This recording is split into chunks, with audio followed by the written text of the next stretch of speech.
I'm Jackie Doucette, and I'm on a mission to discover exactly what life is like beyond retirement. Join me while I chat with people who've already done it, who've retired to something rather than from something. Let's find out together exactly what's waiting for us when we say goodbye to that 9 to 5. Hi, everyone. Welcome to another episode of Beyond Retirement. Today, I've got the pleasure of speaking with David Paul. He's got a podcast called Walking is Fitness, and his website is walkingisfitness.com. So that should give you a little bit of an idea what we're going to be talking about today. Thanks for joining me, Dave. Thank you, Jackie. It's an honor and a pleasure. So in our brief email conversation, I learned that you're quite passionate about walking and its importance to overall health. And you told me that you started walking for fitness in 2013. What made you turn to walking?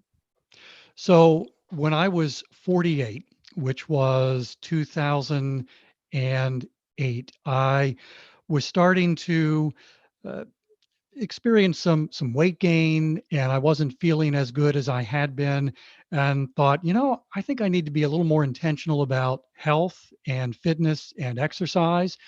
And so I started running. I'm not entirely sure why I chose running. It may be because my wife was a passionate runner, so it was kind of on my radar screen. And I did that for 5 years. Ran most days, usually about 3 miles, ran a bunch of half marathons, bunch of 5Ks, even did one accidental marathon. Thought I'd signed up for a half marathon. When I got there the night before, realized, oh no, you've signed up for the full marathon. I'd never run more than 15 miles in my life. And I had a few minutes to decide, do I want to do this or not? And figured a plan that allowed me to, at least I think, run the full marathon and not die. And so I did, and ran it in under 5 hours. That's my accidental marathon. So I did that for 5 years, and then I got a Fitbit on January 2nd, 2013, and that was a total game changer. I thought because I was a runner that I was going to nail this 10,000 steps a day thing because, hey, I run every day. And I was shocked. The first time I put the Fitbit on and did my regular stuff and looked at the step totals, like, oh my gosh, I'm not even close.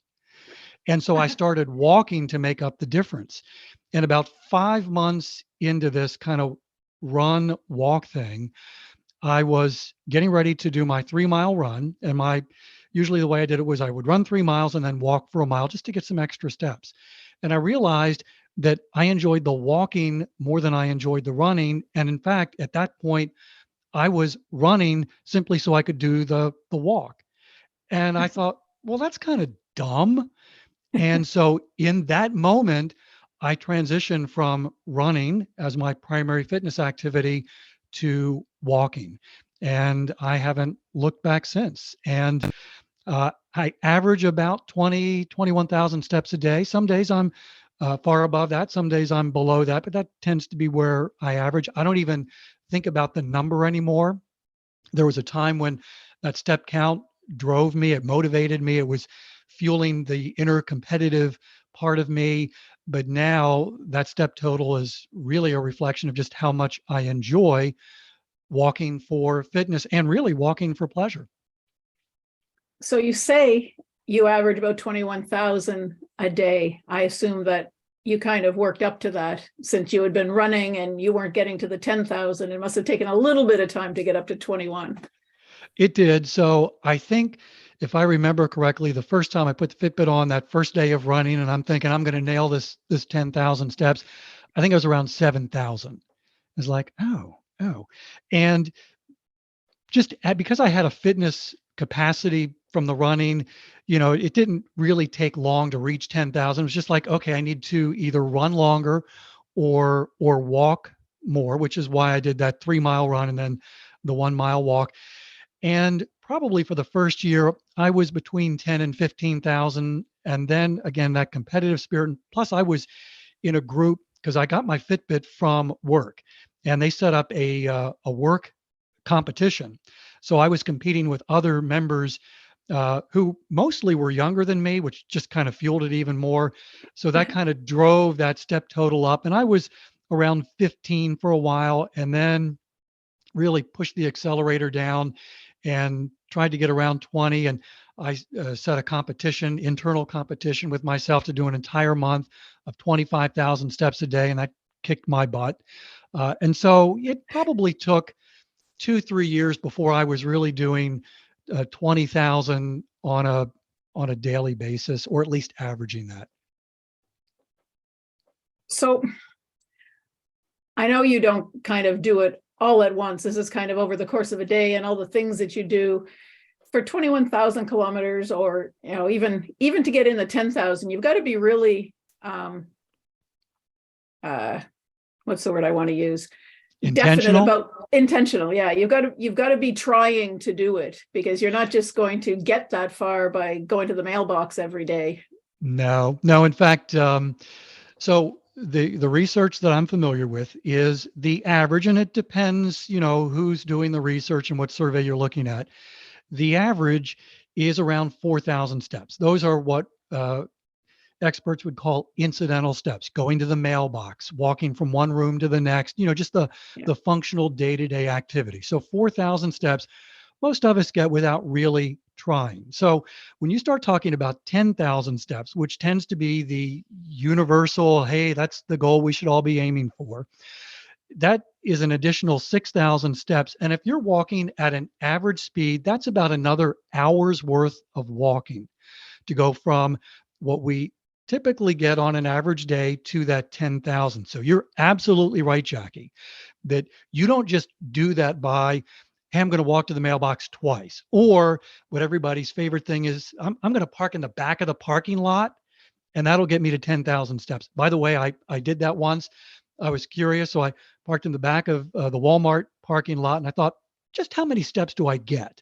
And it was like 250, which is not nothing, but I'm not going to get to 10,000 steps, just by parking in the back of the lot. So one of the things that I strongly, strongly recommend to the listeners of the Walking is Fitness podcast is do not start with a goal of 10,000 steps.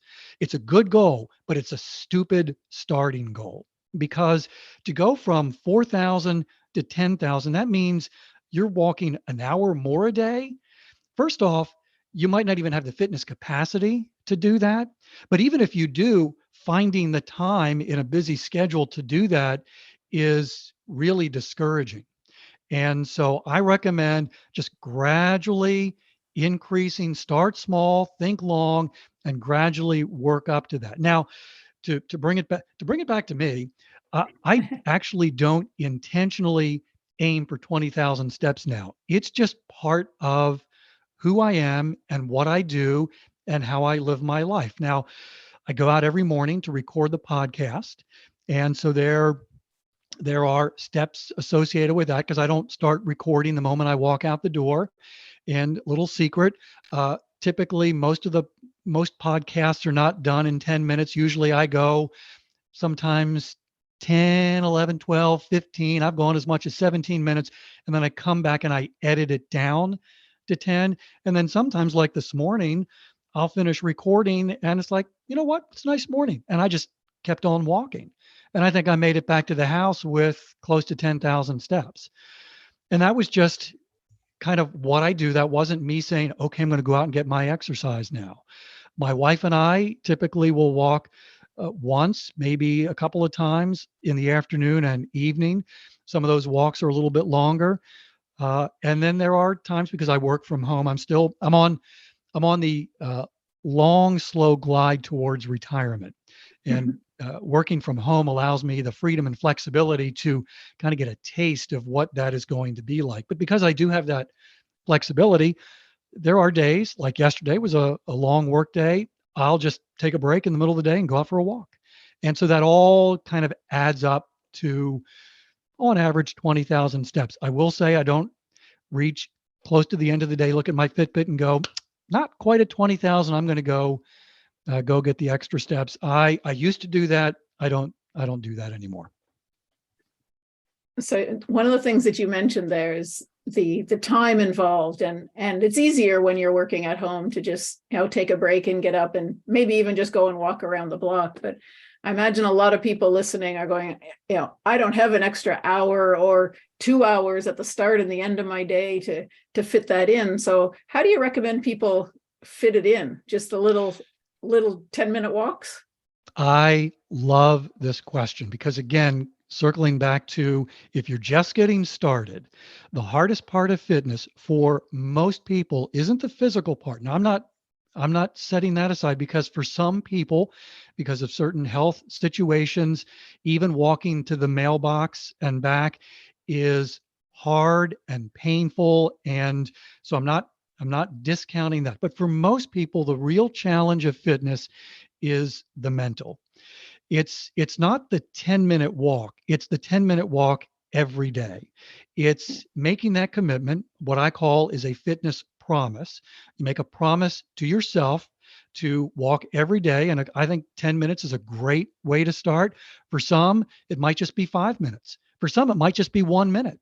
I'm going to be intentional about walking for 1 minute every day. And you build that habit, that routine of every day, I'm going to do this walk for fitness. And as your fitness capacity grows, and I also believe your enjoyment of the fitness activity of walking, you begin to stretch that out. So 10 minutes becomes 15, it becomes 20, or even if it's not intentionally every day 20 minutes, like today, I went out, did my walk, recorded the podcast, and was like, you know what? I just want to keep going. And so there are those days where just because of the enjoyment of it, you keep going. It's a long process. I think New Year's goals and resolutions, people probably looking back to January 1st had all these grand ideas. I'm going to change my health. I'm going to start exercising.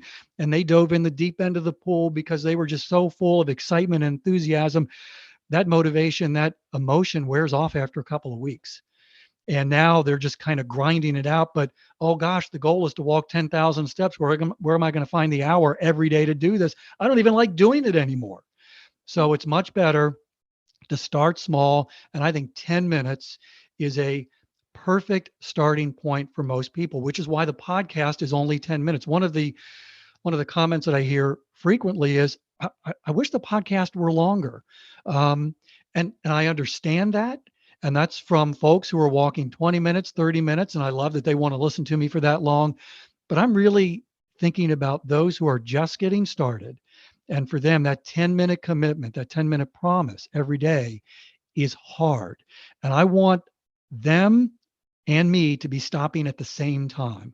I don't want them to have to turn the podcast off in the middle and almost feel like they haven't measured up, like they're less than. So that's why my commitment is it's just 10 minutes. Let's get started together, go for a 10-minute walk, and I'll be here every day to help you keep that commitment on days that are enjoyable and on days that are maybe not so enjoyable. Let's talk about your podcast a little bit. What do you talk about to your listeners to keep them going? That is really the both the biggest challenge of the podcast and the most fun for me. So my background is in radio. For decades, I was on air, primarily doing mornings. That was what I wanted to do when I was a teenager. And I really got to live my dream job of doing morning radio for many decades. Actually stepped off of that just 2 years ago. And while I don't miss the hours because I would be getting up at 3:30 in the morning. I did miss that daily connection that I had with listeners. So this podcast really kind of feeds that love that I came to develop over the years of working in radio, that one-on-one with listeners. So I spend a lot of time and I'm really intentional about what I'm going to talk about for those 10 minutes. And it really is a range of things. Obviously, I talk about fitness. I talk about research involving walking. I talk about my perspective about walking. I try to be very encouraging. I over and over again recognize and let my listeners know that what you're doing is a hard thing. Walking 10 minutes a day is a hard thing. I mean, that act of walking may not feel hard, but keeping that commitment is hard.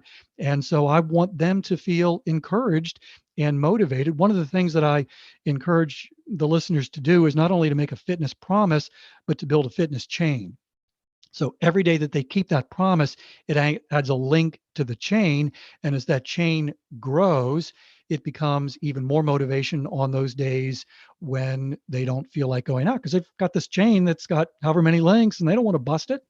So I talk about the chain. I talk about the uh, upside of having a chain. I also talk about the downside. Should a chain go on forever? I don't believe it should. I believe it should have an end date. I'll tell stories of people who have transformed their lives through a consistent, intentional way of walking. I'll talk about things that I've encountered while I've been out walking. One of my favorite, one of my favorite things. So we live in Myrtle Beach, South Carolina, and this was earlier this summer. And I live near the Myrtle Beach airport, which is also near one of the local TV stations. And I was walking by the TV station, and there was a parking lot just across the street from the station. And I wasn't really paying attention, but I saw somebody get out of their car, walk across the parking lot, and they were getting ready to walk across the street towards the TV studio. They weren't paying attention to me, obviously, and I wasn't paying attention to them until I heard him say, "Dear God, please don't let me mess up on local TV." And then I have no idea what he was doing. I'm guessing he was going to be a guest on whatever the local morning TV program was in that building. But I'll talk about those sorts of things that I encounter while I'm out walking. And it's very conversational. It's not a scripted podcast. And I obviously want the listeners to hear what's going on around me, whether I'm walking on a sidewalk as the cars are going by. Because I live near the airport, they can hear the planes taking off. If I'm walking through a wooded trail, they can hear the leaves and the wildlife. And so I try to vary it up every day, keeping in mind that there are some listeners who will listen to 2, 3, maybe even 4 episodes back to back to back. And so I want it to sound different for them. And I think that's where having a background in radio and learning how to find content for the on-air presentation and how to present that is, I think, a help in doing this podcast. Yeah, I think it must be. It's something that I definitely don't have. You kind of learn as you go along, I guess. One of the things that you talked about was the idea of getting out and do 1 minute a day and then 5 minutes a day, that sort of thing, and how you did your podcast and then continued to go because it felt so good. What about the people who they get up and they push themselves and they do that 1 minute again, and it's not getting better for them? It's a chore all the time, and there are people like that, I know. And one of the things that I'm thinking about is the idea. A lot of people have variations on it, the atomic habits of the slight edge, and just making those little changes and doing those little things, because somewhere along the line, it's going to make a big difference. But that choice that you make right now doesn't feel so big. Yeah, one of the things that I talk about on the podcast is in setting this goal or commitment or promise is you don't want it to be too big that it's that feeling every day of, oh my gosh, I hate this, because it's not going to last. No. You can only gut it out so long. And I have found that you need to have a mix of it feels doable and it's a little bit challenging. And if it's too challenging and every day it feels like a mountain, then you need to back that down. Now, to use your example, if you're doing a 1 minute walk and that feels like a huge mountain, you can get a little bit smaller than that. You don't have a whole lot of room, but back it down until at that point, with the 1 minute walk or the 5 minute walk and even the 10-minute walk, not only are you building fitness capacity, but I think the real value there is building the habit, like James Clear has so expertly guided so many people to being able to do. It's really building the habit. And I think now I love walking. It's hard for me to imagine someone who doesn't love it, but I, in my brain, recognize that there are people that don't find the love of walking the way that I do. At some point, if you're going to pursue fitness and make it a lifelong ambition, there's got to be a mix of challenge without being too challenging. And there's also got to be some enjoyment in there. So if it's not Yeah. walking, you've got to find that thing that you love. My wife is a runner. She's passionate about running. She enjoys walking, but she loves running, and that's her thing. One of Yeah. my coworkers at the radio station, she had a years long struggle to find an exercise routine and habit that would stick. And I saw her, make these commitments, set these goals, be all in, the emotion was all there. And within, a couple of weeks or a month, she'd start slacking off and then it was no longer a thing. Her exercise of choice turned out to be bike riding with her husband. And she loves that. She has a Peloton, so she can do it in her home when the weather's not great. And she's got a bike that she can do it outside. So she found that activity that she loves. And if it's not walking, you've got to find the thing that you love. And even if it is walking, there are times when you just got to change it up. I know that there are some people who do the same thing the same way every day at the same time. And great.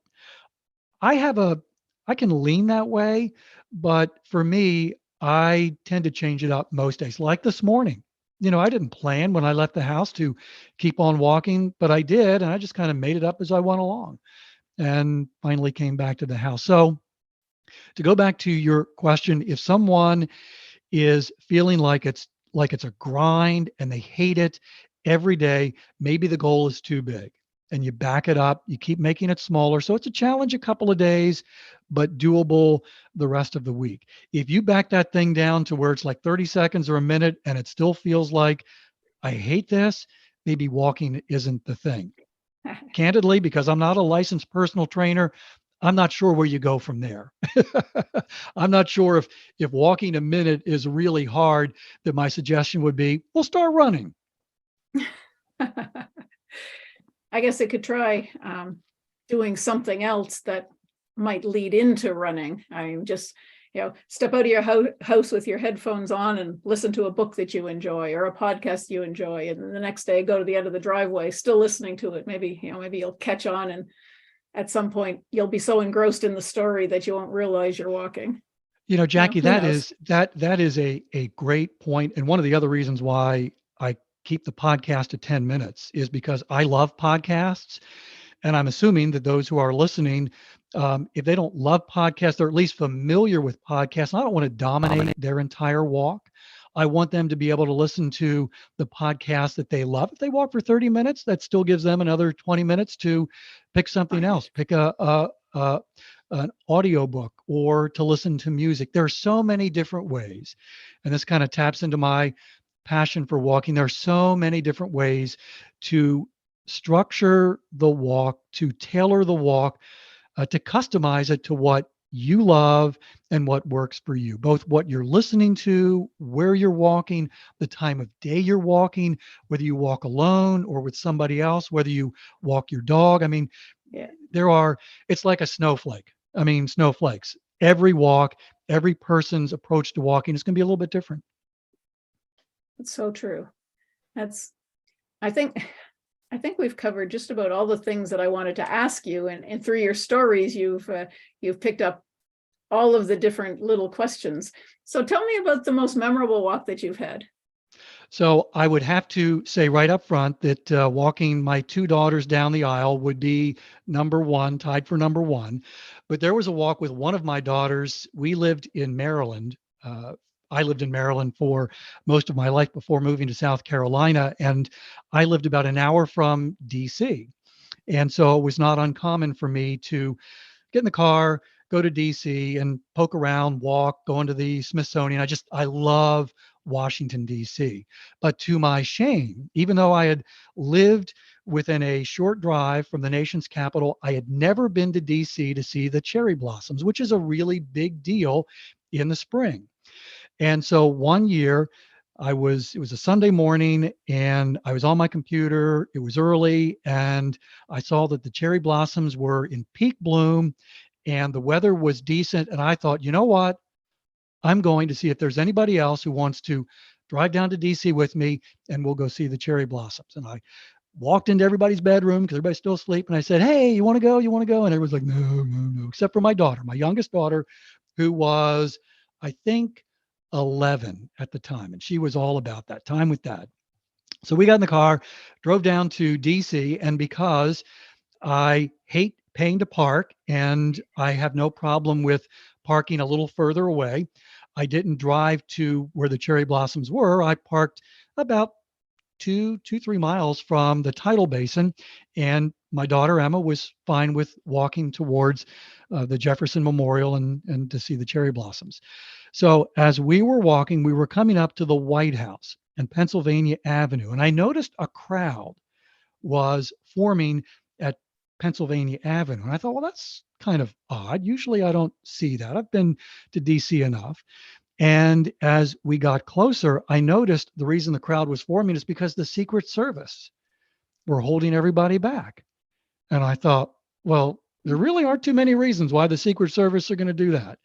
And this could get interesting. So my daughter and I stopped there, and within 60 seconds, we saw the president and his family walking across Pennsylvania Avenue as they were on their way to church. We waved to him, he waved back to us, and we had a story to tell as we continued on to see the cherry blossoms. Wow. Yeah, that's something that's kind of special, isn't it? Yeah. A little bit better than, just seeing the cherry blossoms, which I imagine were beautiful. They were. So to go along with that one, what would be your least favorite place to walk? Least favorite place. I don't have a least favorite place, but I do have a least favorite weather, which then would make any place my least favorite. I will say that one of my favorite places to walk is in cities.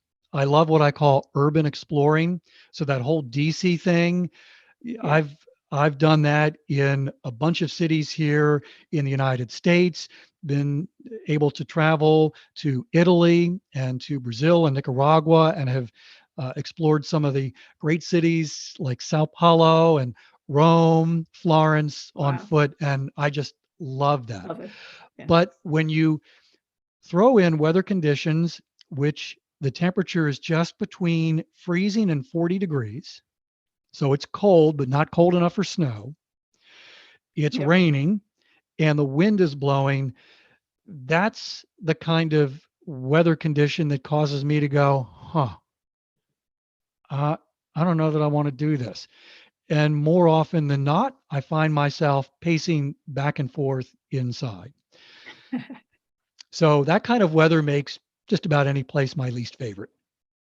I can understand that. Yeah. I think I would be an indoor walker on a rainy day, as I was today. Yeah. Treadmills are convenient for that. So one of the things that I have not done, I've been doing the podcast now, started in December 2021, and I have yet to do an episode about treadmills or me on a treadmill. I've done episodes where I've been walking inside, pacing back and forth. I did an episode where I was walking in place in my home office, but I've never done an episode on a treadmill because, not that I hate treadmills, I'm not strong enough to do treadmill walking. And I don't mean physically strong enough. I mean mentally strong enough. Yeah. Because it is so easy to just get off that treadmill and be done. And I find it so hard to just keep walking on that treadmill that I want to give up. And so and you can do it marching in place. Well, I've only done that once. and that walk actually, it kind of surprised me a bit, kicked my butt a little bit. I was surprised by how intense it was, even more so than just outdoing my normal pace, which tends to be a quicker pace. And I was even getting a little winded as I was doing the podcast, walking in place. So yeah, but if you've got a treadmill, that's a great way to keep that fitness promise inside. And I salute you for the mental toughness to stay on the treadmill if and when it gets a little boring. Yeah, that's where my audiobooks come in handy. I just turn my mind off and listen to the story, and it unfolds in front of me, and it's almost like I'm, watching a movie, I guess. I don't think about what my legs are doing. Yeah. But I understand you. And there are days where I watch the numbers on the treadmill and watch the little dots go around, and finally I say, okay, we've done half a mile and I'm done. We'll try this another time. Yep. That's exactly how I feel. But I guess that's something too that you have to accept sometimes. Like you say, you feel really good and you want to go an extra mile, but there's going to be times when you just don't want to go. And it's got to be okay. You've got to, be mentally okay with saying, it's just not the right time, or it's not the right day, and giving yourself the grace to let go of that. That's an interesting point, and I'm going to push back just a little bit. I certainly hear what you're saying, and I know people that need to do that. There are reasons to not walk, but I know for me, and this was the hard part of fitness, that I didn't want to give myself an out on days when I didn't feel like it. That there are going to be days when physically it's not possible, or someone in my world is in crisis, and it would be really insensitive for me to say, excuse me, I'm got to go do my walk here. But when it was simply, it's hard, I don't feel like it, those became for me the most valuable days, because that's when it was really hard. And when I did the thing that I didn't want to do, I actually felt even better. Because Jackie, and this is my story. I have a long history of what I call failed goals, including a lot of fitness goals, where these goals were set in a passion of excitement and possible transformation. And then when they got hard, and I do believe that there is great value in giving yourself grace. So I'm not saying there isn't. But when it got hard, I gave myself an out. And that one day, and nothing bad happens. That's the thing. Okay, nothing bad happened. And so the next day I don't feel like it. Okay, I'll give myself the day off here. And it just became easier to not do it. And so what ended up happening over the years was this internal tape of, I can't do it. I keep failing. And so on those days, particularly those days when I didn't want to, and I wanted to say, nope, not today, when I kept the commitment and did the thing I didn't want to do, those were the days that started changing that internal tape from I can't to I can. And guess what? I am doing it. Which, again, going back to what I recommend for my listeners, is to set a promise that's small, 10 minutes, so that it doesn't consume the entire day. Make a promise to do that every day for 90 days, including those days when you don't feel like it. And then at the end of 90 days, you've built this chain that may be the longest fitness chain you've ever built. And now you've got something to build on. Give yourself a break, and maybe you renegotiate and do a different fitness promise for another 90 days. But you start changing that internal tape of I can't do this to I can, because those hard days when the weather is bad, or you're tired, or the schedule is crammed, those really can be the most valuable days when you push through. Yeah, I understand that. And I agree with that. So it's been a little bit of time here, and I'm feeling like I should be walking more. I'm hoping that a few of the listeners have got the idea that maybe they should step out and do a little bit today, just to see how it feels, see if walking is the thing that suits them. As a final word, what would be your one piece of advice to someone who is just starting out, other than the take it easy and go slow? Well, that really is the big piece of advice. And I don't want to kind of move past that, because, again, a lot of times when we start something new, there's this excitement, and we bite off more than we can chew. And that's why I go back to 10,000 steps. It's a good goal. It's a worthy goal. There's now science behind the long-term impact of walking 10,000 steps, but it's really a bad goal as a starting place. So start small. Even even if you feel super excited and you've got some fitness capacity, the 10 minutes almost feels like it's beneath you. If you haven't been consistently doing a fitness activity every day, maybe you've been kind of running but it's scattershot, or even walking and it's scattershot, and you're thinking, you know what, I need to do this on a more consistent basis. Even if you've got that fitness capacity, my recommendation is start small. 10 minutes. Make a commitment, 10 minutes a day for 90 days. That doesn't mean that you can't go beyond 10 minutes. But on those days when it's like, why did I do this? That 10 minutes doesn't feel quite as overwhelming, and it allows you to build that habit, which James Clear has pointed out on average takes about 66 days for most of us. And in Yeah. some cases, up to like 254 days. So you build that habit, which then slowly becomes momentum. And once you've got momentum behind you, it's actually harder to not do that Stop. fitness activity than it Yep. is to do it. So, for anyone listening who, first off, I don't want you to feel guilty. This isn't about shaming someone into walking. If you're feeling excited about, hey, I can do this. That sounds great. Please start small.